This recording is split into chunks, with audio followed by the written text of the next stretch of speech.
Howdy.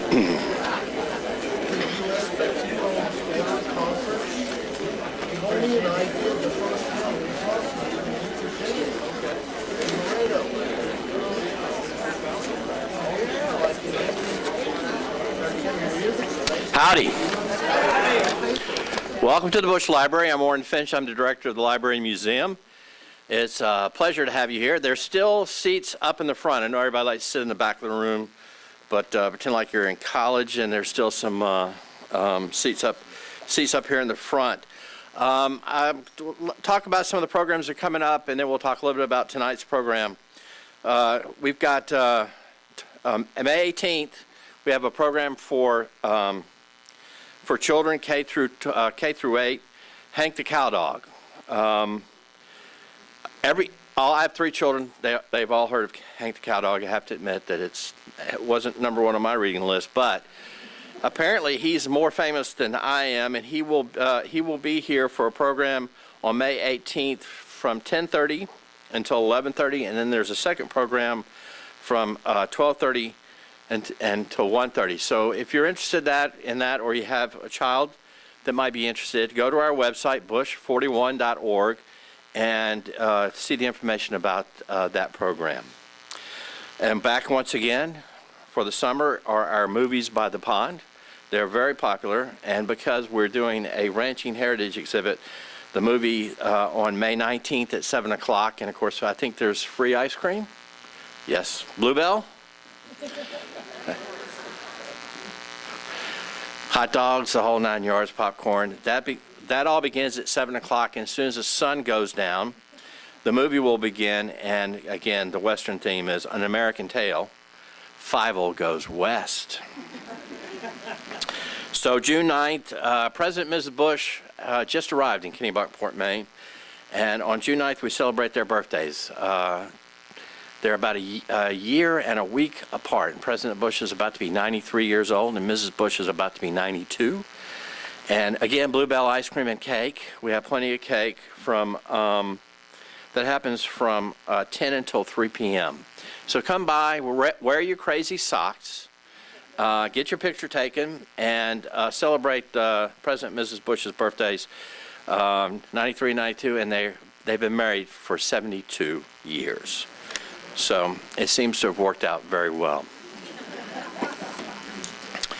The book tonight, Horses to Ride, Cattle to Cut, which I've just purchased, will be available for book signing and to purchase in the Rotunda after tonight's program. The authors will be signing it. So it's a great book, lovely. A lot of work went into it. So I encourage you to buy a copy and then say hello to the authors and get your copy signed. And then, of course, there'll be wine and refreshments afterwards. And we'll leave a little bit of time at the end of the program so you can ask questions to the photographer and author. And if you're a little shy and you don't like asking questions in front of a bunch of people, you can certainly go outside and meet the author and the photographer after the program and talk to them. So if there are no other questions, we'll begin with tonight's program. I'd like to welcome Henry Chappell, Wyman Mincer, his wife Celinda is here. Hello. Neil Wilkins and his wife Sandra is down there in the front row, so they can't see anything. Here to the program. Also, Patricia Birchfield, my former deputy, is here with her husband. Welcome back. As she gives that little wicked witch giggle. And then Russell Cross and Penny are also here, who helped us a great deal on this exhibit, so welcome. But I'd like to start with the program by introducing Neil Wilkins. He is the president and CEO of the East Foundation, where he's responsible for leading the foundation's mission of supporting wildlife, conservation, and other public benefits of ranching and private land stewardship. With headquarters in San Antonio, the East Foundation owns and operates about 218,000 acres of South Texas ranch land as a working laboratory for its research, education, and outreach programs. Before joining the East Foundation in 2012, Neil was professor of wildlife science and served as a director of the Texas A&M Institute of Renewable Natural Resources and the Texas Water Resources Institute, where he coordinated the programs of more than 45 scientists and professional staff. He has 28 years of experience leading research and conservation efforts across private lands in Texas, Tennessee, Florida, Washington, and Oregon. His primary focus has been habitat management and conservation of land, water, and wildlife resources on private lands, and hopefully he'll talk a little bit about that. Private ranchers have done a great job here in the state of Texas.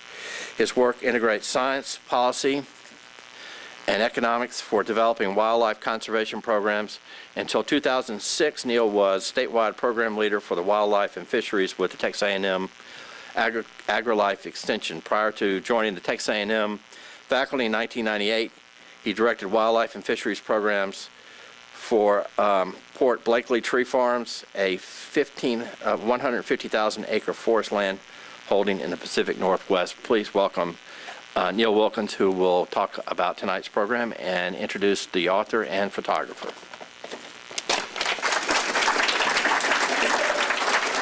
Welcome. Warren, thank you so much for that introduction. By the way, we got a fantastic guided tour by Warren of the Legacy of Ranching exhibit. Any of you that have not seen that, I'd encourage you to go see that. The people that put that together, Susie Cox, the curator, and others, they've just done a magnificent job, and Warren, your staff have done great. And I also want to thank the people that have helped put Tracy Payne, David Anaya, and just want to welcome you here. Thank you for coming. It's a little bit crowded, but that's good. It's good to have a lot of people show up. So we're here tonight to talk about a book, but it's a book about a place, and it's a book about a family, and it's a book about a concept in Texas, and it's the stuff that actually grew Texas from its roots. We're going to talk about a particular ranch that's in deep South Texas, that's in the Wild Horse Desert, and the character in this book is the land.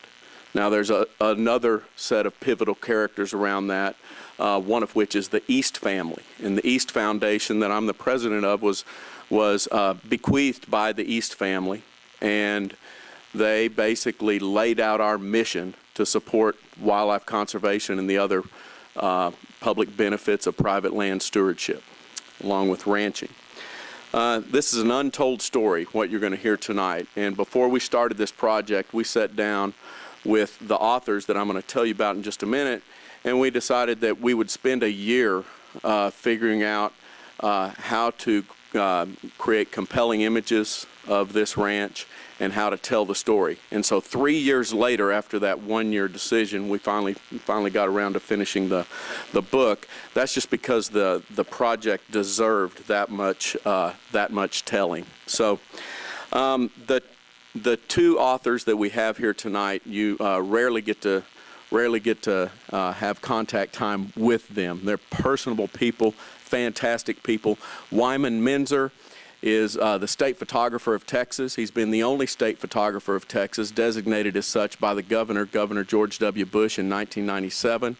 He's the chronicler of several large ranches in Texas, the 4 Sixes, the Wagner Ranch, others throughout the West. When you think of the West and you think of Texas and you think of someone that can pictorially display a ranch, land, and its wildlife in a way that just really resonates with people, you think of Wyman Menzer, and he's at the top of the list. Likewise, when you think of someone that can tell a story, that can write about land and write about the history that binds people together over long periods of time and why things happen and the richness of that history, you think of Henry Chappell. Henry Chappell was awarded in 2014 the American Spur Award for the Best Western Novelist, and he's also written both fiction and nonfiction books. The Wyman Menzer Henry Chappell team is a you know, that's a no-lose team right there. So wanted to relate this particular family and that owned this particular ranch right back to this community a little bit, and I want to read a letter to you. And this letter was written on December 23rd, 1943, and it was on the occasion of Tom T. East's death. Tom T. East owned and operated over 400,000 acres in deep South Texas in what we call the Wild Horse Desert throughout his lifetime. And he died in 1943 at a relatively young age. And when he died, he left three children, a daughter and two sons. And this letter, written on December 23rd, was from Edwin Kyle. Edwin Kyle, at the time, was the Dean of Agriculture at the Texas A&M College of Agriculture. In fact, it was the Texas Agricultural and Mechanical College at the time.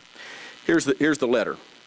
My dear young friends, the first time I met your father, he and I became very close friends. This happened in spite of the fact that he was a typical Texas cowboy and I was what they call a college professor. I valued his friendship and I shall cherish his memory. I am writing you two young men because a heavy responsibility has been placed on your shoulders. I know your mother and I know your father, and I know that you two young men will meet the test. The day your father passed away, you passed from boyhood to manhood. Be loyal to the memory of your father and protect and take care of your mother. Remember, you will always have a friend in me if any time you think I can be of service to you. Sincerely, your friend, E.J. Kyle, Dean, School of Agriculture. Now, E.J. Kyle knew what the reputation of the East family was back in the 1940s. He knew what that brand meant, and he knew a little bit about branding himself. In fact, it was E.J. Kyle that kind of cheated and took a little bit of land that he was supposed to be using for agricultural research and set up some bleachers out there so that people didn't have to stand in order to watch a football game.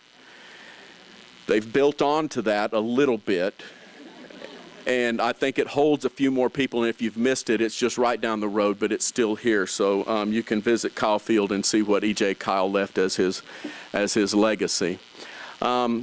Want to go ahead and ask Henry Chappell to come on up and begin this story and this saga of the East family and the San Antonio Viejo Ranch of Texas.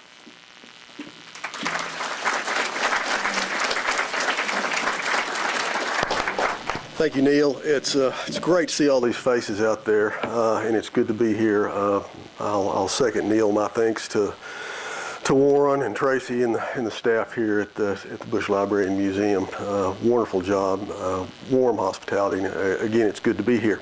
I'll start out with a promise and then a confession. I promise that I will keep my part of this short so we can quickly get to the beautiful pictures and the slideshow that Wyman is about to show you. It's going to be a tremendous treat. Trust me on that. The confession is that back in 2014, spring 2014, I knew that Wyman was down, working with the East Foundation, shooting photos.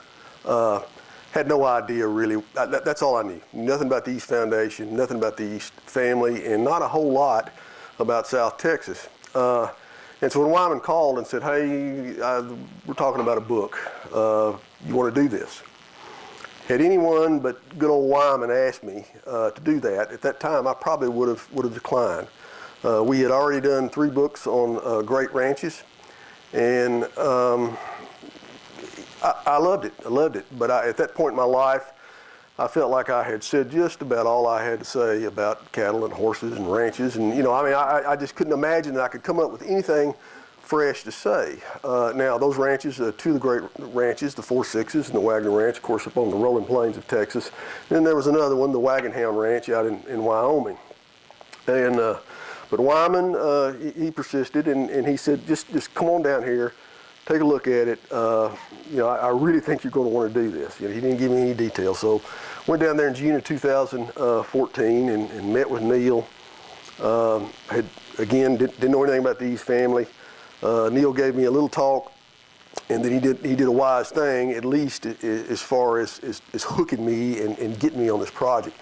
He took me out to a set of ruins at a place called Rancho Viejo.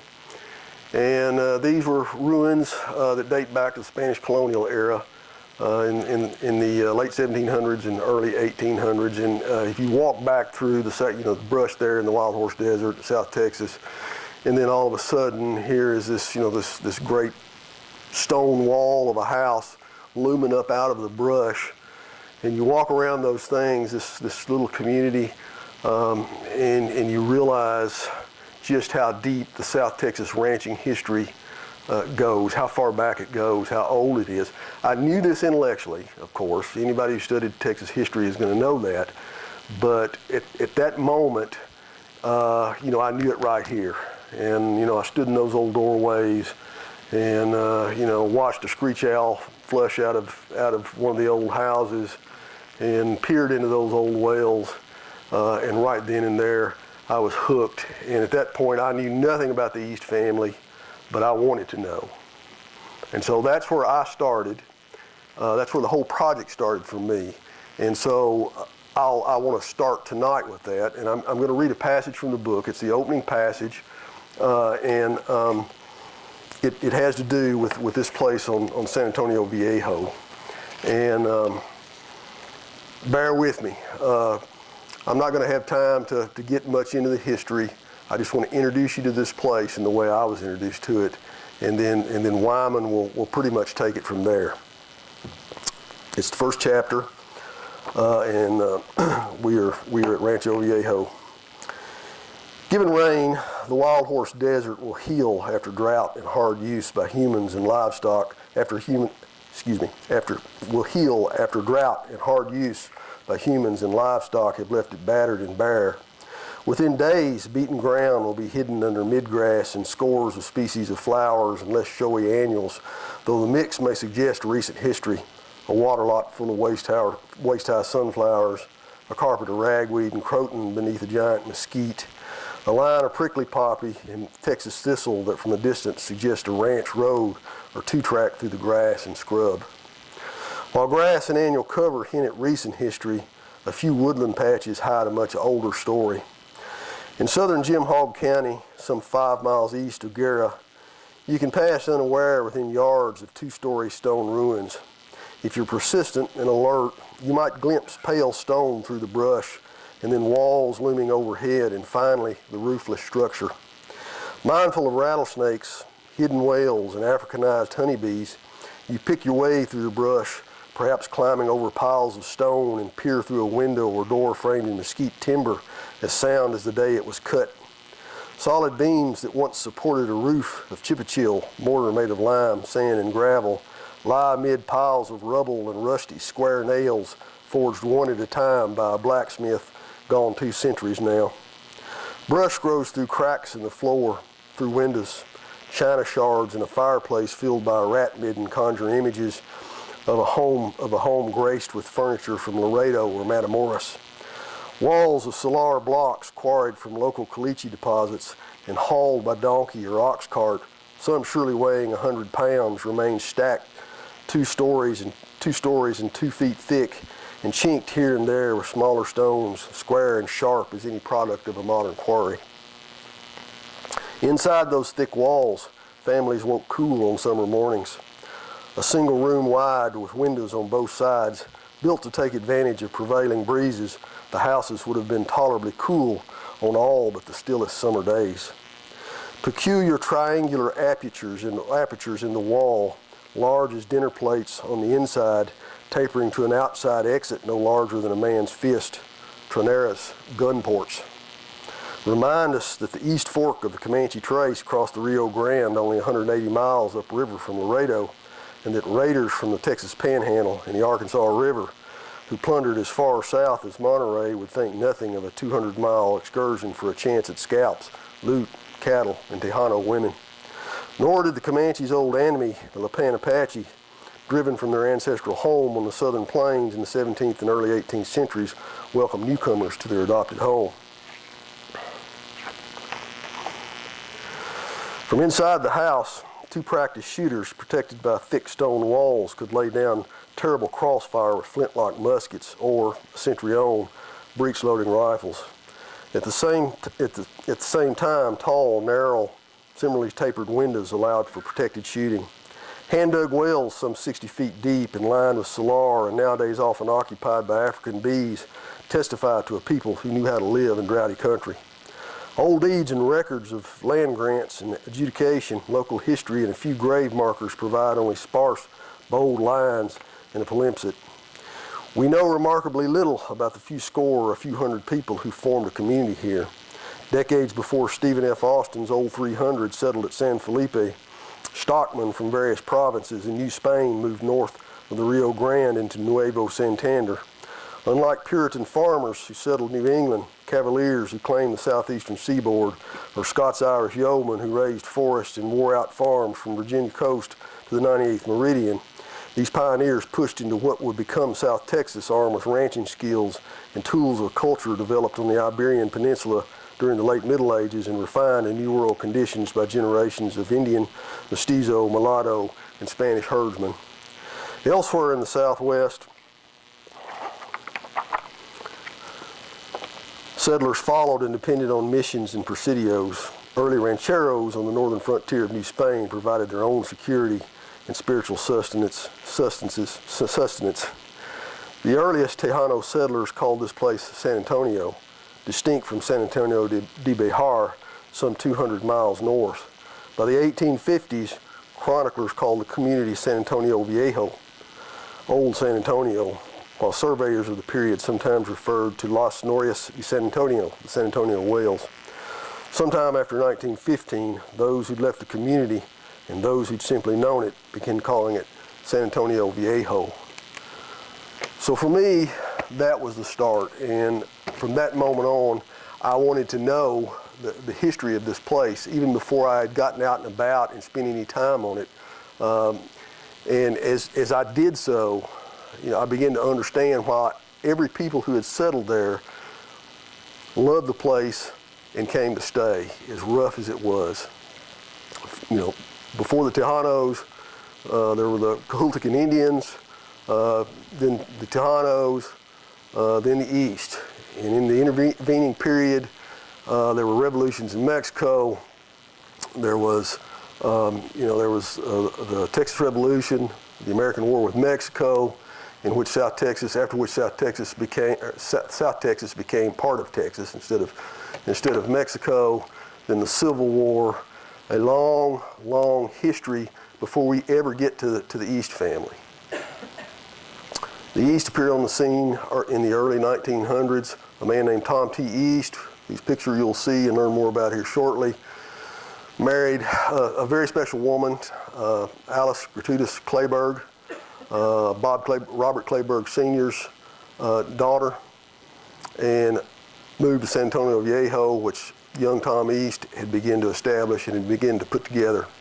And it's just a marvelous story of perseverance and love of the land. And as I spent time around the ranch, the wildlife is just, you just have to see it to believe it. I began to understand how a family and a people could give their life to a place and live for that place and want to provide for it and keep it intact in perpetuity.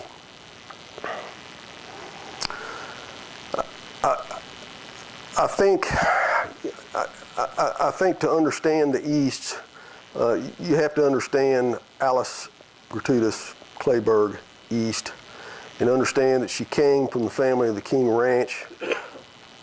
This is all she had known and all she had ever wanted to do. And also it's important to understand that due to drought, due to hard times, for a time they lost their beloved ranch to the King Ranch, though it stayed in the family. And they still worked and loved the ranch, provided for it, and even grew it, even while they didn't own it, technically speaking. But they never gave up ownership in their heart, and they held on to it until after Tom T. East's death, a few years or a decade or so afterward, when Alice East faced her brother, Bob Clayburgh, probably at that time the most powerful rancher in the world, certainly the most powerful rancher in the United States, confronted him and said, "I want horses to ride, give me horses to ride, cattle to cut, I want out." And she swapped her shares of the King Ranch to get her beloved ranch back.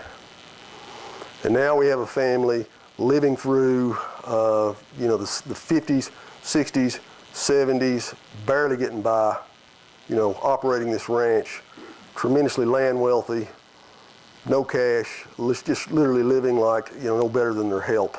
And yet they persevered until better times came, oil and gas, as so often happens, and their lives changed. And yet they never really changed. And Wyman will talk in a few minutes about the transition from at Robert East's death to the East Foundation and the great work that's going on there now. Just very quickly, Alice and Tom T. East had two sons, Tom Jr. and Robert, and a daughter, Lisa, all incredibly devoted to the land. And Alice, as you may know, lived to be 104 years old. And left her son Robert there to run the ranch until he died, and the transition was complete. Can everybody still hear something dropped there? Okay. So I'll stop there and kind of hand things over to Wyman, but Celinda always makes me read the last paragraph of the book, so I'll be in trouble if I don't do that. And I think this will really give you a feel, hopefully, or that's what I try to do, a feel for the East themselves. And I'll talk about their legacy. Perhaps that legacy can be described more broadly as a tradition of perseverance, stewardship, loyalty, and a striving for permanence that extends back to those colonial rancheros who endured Indian raids and banditry, who built and rebuilt Solara block houses which stand today as monuments to hope, defiance, and ambition.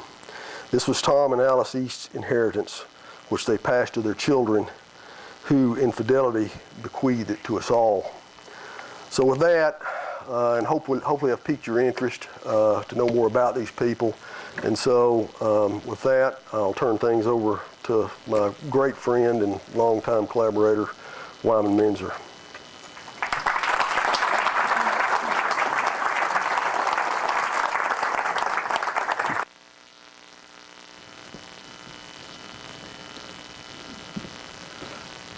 Something dropped. And I don't know what it is. It's probably something I needed. But anyway, that's okay. Good evening, ladies and gentlemen. It's an honor to be here this evening, and I want to say that it is an honor to have my name on a book with Henry. He's a great man, a great author, and it's wonderful to be able to work beside him as we have on several projects. And also, I want to say thanks to Neil for having confidence in us to pull this project off. It was a big deal. I worked on several big ranches, and this was one of a lifetime. And so, Neil, we're much obliged to you. Okay, horses to ride, cattle to cut. First off, let me get my glasses on here so I can see something. This is a map of 19th century South Texas showing in context the location of the East family holdings and what is now the East Foundation. You have the San Antonio Viejo, which is approximately 150,000 acres.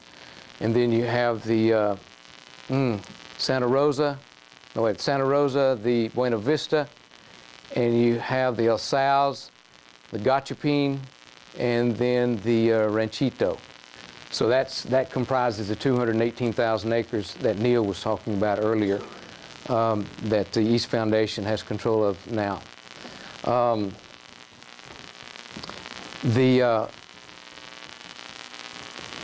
Henry was talking about the Rancho Viejo, which was the core of this ranch. This began, as he mentioned, in the early 1800s, late 1700s. It originally dates back to 1805, with 4 leagues of land being granted to Javier Villa by the Spanish government. And this, I blew it then. I'm sorry. This is that portion right here. 4 leagues of land is about, a little under 9,000 acres. So that is the core of the ranch, and then it expanded from there once Tom T. East took possession. Tom T. East and Alice Clayburgh, 1915, the year they were born. It is said that Tom T. kind of came from my part of the country, up around Archer City, actually. We're west of there about 90 miles. But he eventually ended up on the King Ranch or in that area and began working with the King Ranch people and met Alice. And they married in 1915. 2 people with a common goal. They loved ranching and they wanted to fulfill a dream. And so they had no honeymoon. They moved right on down to the ranch after the wedding and began life there. It wasn't easy. The Winchester and Colt were essential tools in those early years. There was the unrest on the border. You had hooliganism going on from both sides. You had the pre-war World War I days. It was tough, and the Winchester and Colt were both necessary tools to maintain some semblance of civility. In 1917, Tom East Jr. was born. 1919, Robert Claude East. In 1920, Alice Hattie East Lisa. I was raised on a ranch in the Rolling Plains, a 27,000-acre ranch, not near this big, but still there is some commonality there in that at that age I took up hunting and everything, but we were also in the environment of working men and horses. And so it's understandable that in being around, you know, the mother and father teaching the work ethic and being around hard-working men, that the children too would adopt a good work and concept of hard work and the ethics thereof. And so this is a picture of Lisa on horseback when she was a teenager, showing that she was ready to go early on.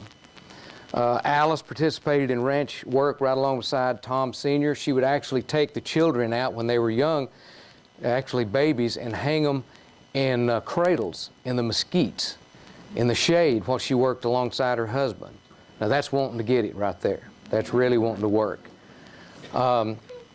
They did take some time for family outings. I might add that Alice was a photographer also. She carried a camera in her saddlebag, and she took a lot of photographs. I think there's probably way over 1,000 images or so in the archives, in the East Archives, that she has taken and we pulled from to add to this book. And this shows a family outing with Lisa, Tom Sr., Tom Jr., and Robert with a legendary tracker, Tiburcio, and they were on a bobcat hunt together, showing with their favorite bobcat dogs. So they didn't work all the time, but most of the time. And an element about, or an aspect about Lisa that really fascinates me is that she was such a kind-hearted lady. She really had a soft heart for wild animals and the indigenous species of South Texas. And this shows her with an antelope, that a little fawn that she had probably captured or found after the mother was killed. Of course, there are no antelope in the Wild Horse Desert anymore, but it shows the type of person that she was. And actually, Robert was of the same cut. Here he is with a pet raccoon, although it looks like there's kind of a struggle going on. But he too appreciated wild animals, and I think that probably played a part later on in their unwillingness to allow hunting and infringement on their property, and it stayed that way to the very end. And as they grew older, the quarry got bigger. Here's Tom Jr. with a mountain lion after they had killed on a hunt on the King Ranch. So they did do some hunting, although work was the main purpose of being there.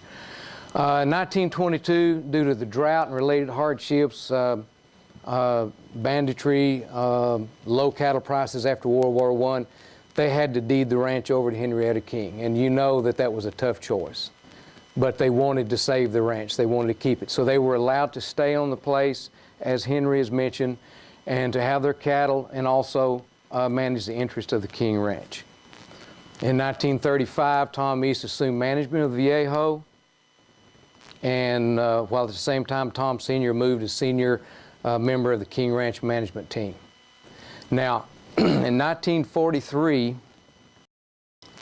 Tom Sr. passed away suddenly on the King Ranch in the arms of Lisa of a heart attack when he was 54 years of age. That was a real blow. The patriarch was gone, and so it created a heavy burden on the family. With Tom Jr. having initiated his own interest in a separate ranching operation in 1941 that left it all on Alice and Robert and Lisa to try to make it all work. So at that point, as Henry has mentioned, that Lisa approached her brother and said, look, I want out. I want horses to ride and cattle to cut. I want the ranch. And so a trade was made, and thus their beloved ranch came into their possession once again. Alice, Lisa, and Robert remained on the Viejo, united by a common dream to assure the perpetuity of the ranch through establishing the East Foundation. And so we have to salute these people for thinking ahead, for their futuristic thinking, to maintain the solidity of the ranch and keep it into a ranching intent, and also with research because of their love for wildlife. Now then, the history of mine and Celinda's and Henry's introduction to the ranch.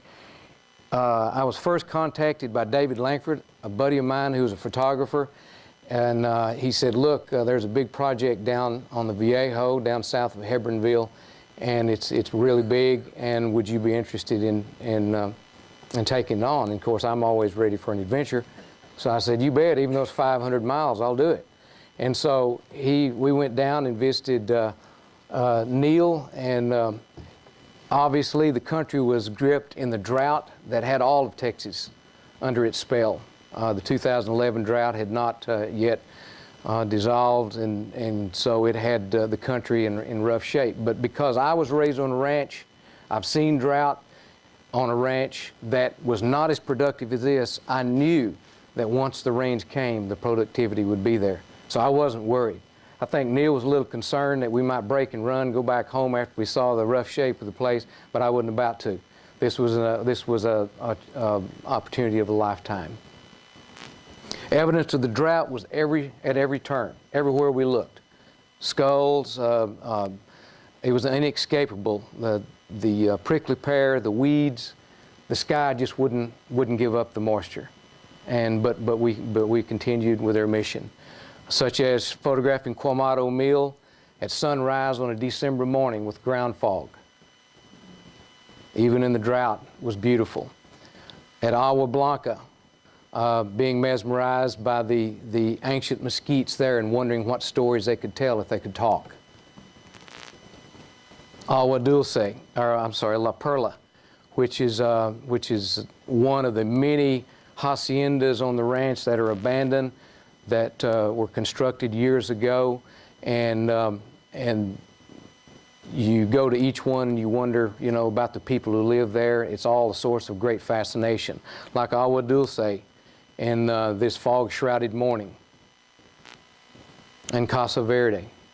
Each time we would come to one of these buildings, Celinda and I would, and Henry also, would determine if there were any rattlesnakes or Africanized bees inside, and if not, we would go in and often peer out the dingy windows and try to imagine us being the families that live there. Those people who work for the East family, the Esteños, the people who love the East and the East loved them. They were dedicated. They were a great type of people, a hard-working culture of people that love the land. And it was every time we came to one of the structures, it was just a great place to let your imagination run wild. Like in Casa Verde, the singularity of this one piece of board with this simple hand-drawn or hand-painted flower, this Indian blanket, shows that they were a very simple people, but they had their dreams and aspirations. And just this little painting was enough to make them happy, even though they lived under such tough conditions. I have great admiration for the people who live there. These mesquite corrals. Now you got to remember, this was in the day before chainsaws. And if I remember as a kid working on fences, you did it normally in the summertime when there wasn't anything else to do. And so imagine cutting all of these mesquite and piling them up into a corral in the summertime, cutting with an axe. An immense job, but those people did it.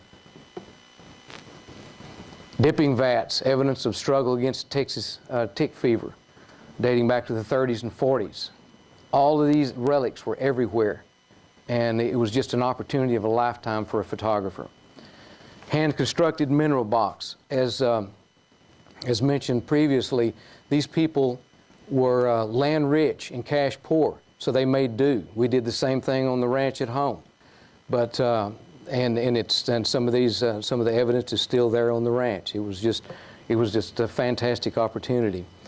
Here's a fence line dating back to the 1940s. Now notice, slick wire, which is used against the salty moisture on the coast, but the posts were hand drilled, and that wire was stretched through it.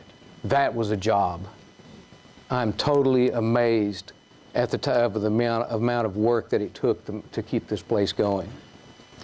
Even a weathered gate latch was a source of fascination. I would go up and open the gate, and I would wonder how many times did Tom and Robert and Lisa and Alice open this gate? Were the times good? Were the cattle fat? Was the market good? Were the rains falling? What condition was the land?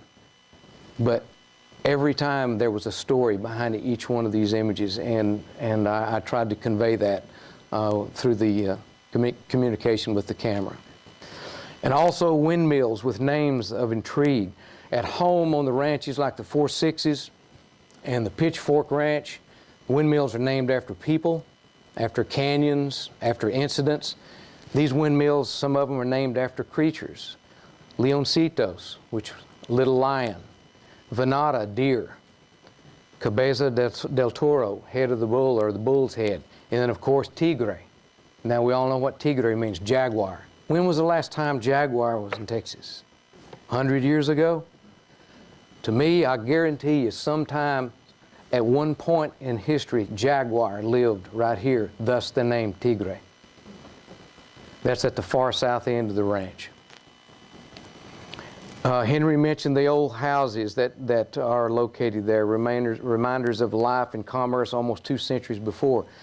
The old trails that crisscross the San Antonio Viejo date back, as mentioned earlier, to the 1800s, even the late 1700s, especially during the Civil War, as there was a lot of commerce to raise the support for the Confederate cause. But you got to remember, these houses, built of stone, built of mortar, there were not any Lowe's or Home Depots around. They brought them in there with 2-wheel carts pulled by oxen, you know, by wagons pulled by mules. These people had it rough, but yet they persisted and they flourished. Also, like the stone ruins of the hacienda at Rancho Viejo that Henry spoke of. The gunport windows of the troneras, evidence of wilder times, where 2 men could stand and shoot at an angle to create a crossfire of incoming enemy. Fascinating. Legendary Texas Ranger Rip Ford camped at Rancho Viejo while skirmishing Comanches in 1850. Prior to the Civil War, Robert E. Lee camped, on San Antonio Viejo during his trips to Ringgold Barracks in near Rio Grande City. He wrote about the wells at Rancho Viejo. This probably, more than likely, we don't know for sure, but more than likely, this was the well he talked about. This is the well he drew water from. I think some Africanized bees lives in there now, so I'm not going near it. After more than a century, there's still evidence of life, like the rat midden in this old oven, and large mesquites reaching for the sky and light within the stone walls. And of course, near the base of some sand dunes, there's the grave of Lino Ramirez, an entrepreneur from the Viejo who lived both at the Viejo and at Roma, 1826 to 1887. And we don't know for sure, but I would like to think in my mind that he hosted Robert E. Lee during his time there at the Viejo. The rains finally did come. This is a squall line approaching a remuda there on the San Antonio Viejo. And when the rains come, so does the productivity of the land. High tide and forage productivity on the Viejo. The water holes smile because of the rain, as does the sky. It's a time of celebration on the land. This strawberry cactus and the spring display of the annual asters, the prickly pear, the Indian blankets, and the wine cup, and the abundance of natural fauna that exists after the rains come, like the bobwhite quail, the mourning dove, the Inca, the eastern screech owl, the yellow-billed cuckoo or rain crow, we call them, painted bunting, vermilion flycatcher, and the ever-present caracara. The great whitetail deer, the javelina, the big-eared black-tailed jackrabbits. And incidentally, if you'll notice, this one doesn't have not one tick in his ears. That's very unusual. Had to throw that in there. I've seen a lot of ticks on jackrabbits. And predators of the twilight hour, bobcat and the coyote. And whenever you're walking through the brush, you never forget the presence.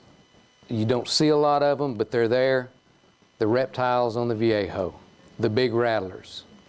From the large ones down to the little reptiles like the Texas skink. A magic time of the year is a season of transition on the Viejo is the rut, which occurs at about mid-December to around Christmas or slightly thereafter. And this is a big whitetail that Celinda and Henry and I rattled up one day over near Pinto Mill. The one thing that constantly fascinates me is sometime, every day, every night during the rut, on the Viejo, on that massive land area, a challenge as old as land itself is offered. Two white-tailed bucks fighting for dominance, and the challenge is met. I've only seen it 2 times out there in the years that we've been there. I call them gladiators of the wild horse desert.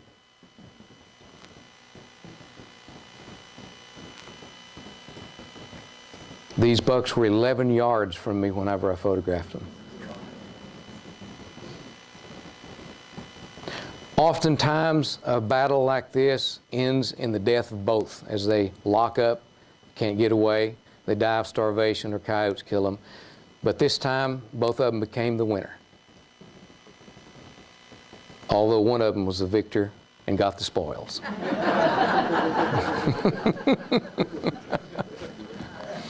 Now, when you talk about the ranches in South Texas, you've got to mention the vaqueros. And this is only 3. There's only 3 guys there, but these 3 right here are special to me. Nacho, Timo, and Miguel. Timo and Miguel are brothers. They were born in a cave in Mexico. They've been working on the East Ranch and the East Foundation for decades now. I can't speak Spanish. They can't speak English. But each time I see them, the gestures, the smiles and the handshakes, those are messages that transcends all language barriers everywhere. I know that they're friends forever. When I hear them say, mi amigo, I do understand that's my friend. Here's Caesar roping the morning mount. Fritz and Gilly build loops for wild cattle in rough quarters. They use the helicopters there because of the thick brush, which is defined South Texas. And once they are pushed out in the open, well, they go to them and rope them and drag them to the trailers if they have to. Almost approximately 5,000 Mavericks were removed after the foundation was established. That's 5,000 head of cattle that were taking up space that didn't need to be there. That is amazing. That's an amazing feat for the cowboys. Like I say, I've been around a lot of cattle, but that's a bunch of Mavericks, and that's a lot of work. And it's just an amazing feat. Like the white-tailed deer and the javelina, Mavericks have always been a part of South Texas, as seen here with Lisa and Tom East Sr., her dad, in the 1920s. And they caught them then, and they still catch them now. Transportation's a little different, though. Horsepower today on the Viejo. Horsepower in older times. High tide of the old ranch way. The old chuck wagon. They still do it today, just a little nicer vehicle. Teamwork from the past and in the present. At Noria's Pens. While some things are inevitable, so while some changes are inevitable on the ranch, like the use of the helicopter, which wasn't a deal back in the old days, Some things never change, like a cattle drive to Norris Pens. You've got cowboys, vaqueros on horseback. You've got a line of cattle all the way to the horizon, and on the horizon is a distant windmill. Rough livestock from the big pastures of the Wild Horse Desert. The lifeblood of the Wild Horse Desert is essential in beef production that will continue to define the East family legacy and the goals of the East Foundation. And it includes the quality of the indigenous species. Sport hunting on the Viejo, as I mentioned earlier, was a family affair. They really didn't go for outsiders coming in. And so that's one of the reasons that it was so special to be here, is that the place, number one, had essentially, except for Alice taking photographs, had not been documented. And two, it was one in a lifetime opportunity, in that nearly all ranches today are hunted. And it was like walking into a virgin forest, a virgin land where the animals had not heard but few rifle shots in their life. And you just don't see that anymore. This shows Lisa with her favorite rifle, the 6.5 millimeter caliber, after a deer hunt. Game strap from the hunting grounds of yesteryear. They put quail's head through those loops.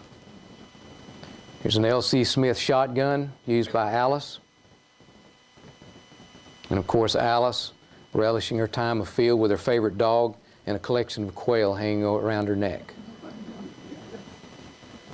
Also like to take a line every once in a while. Wildlife and range research are essential on the Viejo. Research that range from the largest of the creatures and to the smallest thread of life. Even the smallest creatures matter. Exploring what can logically be called the last frontier in modern Texas was an opportunity that photographers and writers dream about. And I would venture to say this was the last one. I really, especially a landmass of this size. And it was an honor to be there. I will always cherish it as one of the greatest achievements of my life, to have been a part of this project. To be there on the Wild Horse Desert watching the full moon rise. Seeing the natural work of art in the Mariah pasture. Watching a flight of dove over Buenos Aires Mill. Or a sunset after an autumn rainfall. Or a starlit sky over a big land. The East Foundation embraces the old and the new. From the ancient foliage of the San Antonio Viejo to the living dunes on the El Sauz. We owe a debt of gratitude to the East Foundation for their dedicated effort toward preserving the legacy of Tom T. East, Alice Clayburgh East, Tom East Jr., Robert Claude, and beautiful Lisa East. Henry has already read his last paragraph. Man, I wanted to read that bad. That was good. So I'm going to skip that and just say, and from the East Foundation, there is a promise that this enduring Texas legacy will indeed live on. And now, if you've got 4 minutes to spare, I'm going to give a salute to all the big ranches in Texas.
Thank you very much.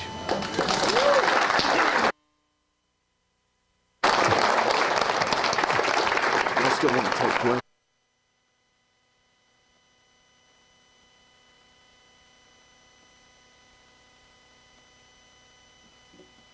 I think we've got a little bit of time for just a couple of questions for these two gentlemen right down here. If there's any questions or discussion. You guys better stand up and get up.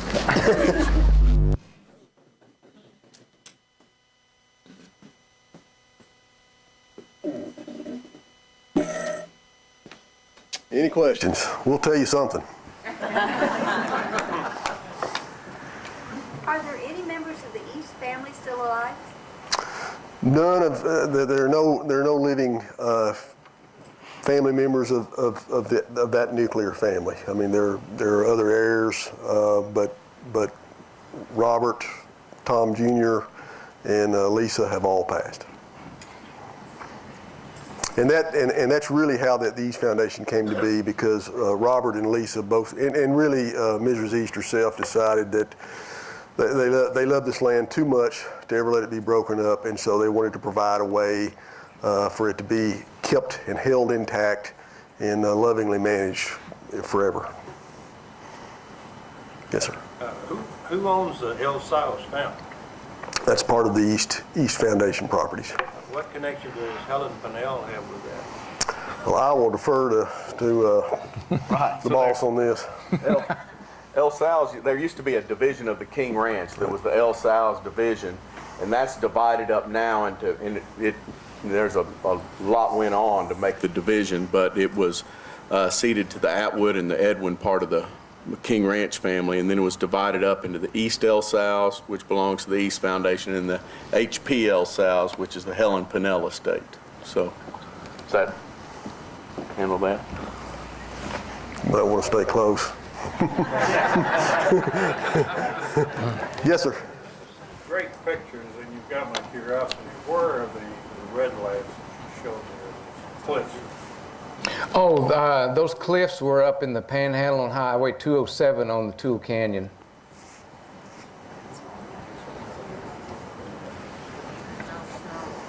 Anybody? Yes, sir. Did Lisa East ever marry? She did not. It wasn't for lack of suitors, however. You could imagine. They were a very close but very complicated family, and her mother basically felt that nobody was good enough for her children. And there's a lot more about that in the book. There's a lot more about that family relationship in the way that it was strained very deeply at times, but it held. Yes, ma'am.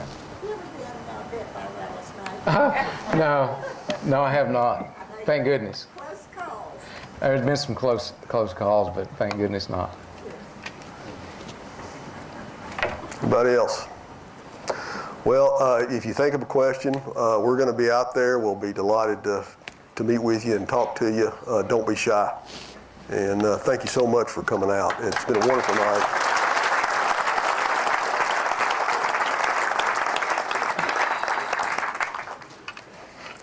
Henry Wyman and Neil, if you'll come to the stage real quick. Got some gifts of gratitude. Go ahead, Mark. Thank you for a lovely program. Thank you. Thank you very much. If you'll stay here, we got to get a picture. Okay. Thank you. Here, go ahead. Get a picture? Yes, sir. All right, please. Let me get my glasses down. And also, good for you. And also, I have gifts for each one of your wives. Thank you. Thank you. Appreciate it. Fantastic. Thank you. Can I wrap that and give that to her later? Oh, wow.